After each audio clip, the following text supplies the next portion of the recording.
തീവ്രവാദ സംഘടനയായ ഇസ്ലാമിക് ബ്രദർഹുഡും അനുബന്ധ സ്ഥാപനങ്ങളും നിരോധിക്കുവാനുള്ള നീക്കത്തെ അംഗീകരിച്ച് ഡച്ച് ഭരണകൂടം. വലതുപക്ഷ പാർട്ടിയായ ഫ്രീഡം ഓഫ് ഗ്രീൻസ് വൈൽഡേഴ്സ് മുന്നോട്ട് വെച്ച നീക്കമാണ് നെതർലാൻഡ് ഭരണകൂടം അംഗീകരിച്ചത്.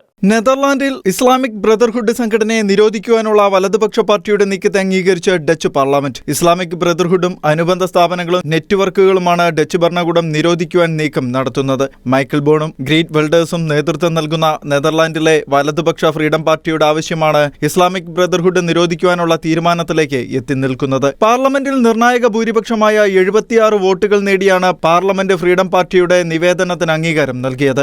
ഭരണക്രമത്തിലേക്കും രാജ്യത്തിന്റെ സാമൂഹിക സാംസ്കാരിക രംഗങ്ങളിലേക്കും ഇസ്ലാമിക തീവ്രവാദം നുഴഞ്ഞു കയറുന്നുണ്ട് എന്ന കൃത്യമായ തെളിവുകളുടെ പുറത്താണ് ഈ നടപടിക്ക് നെതർലാൻഡ് ഒരുങ്ങുന്നത്.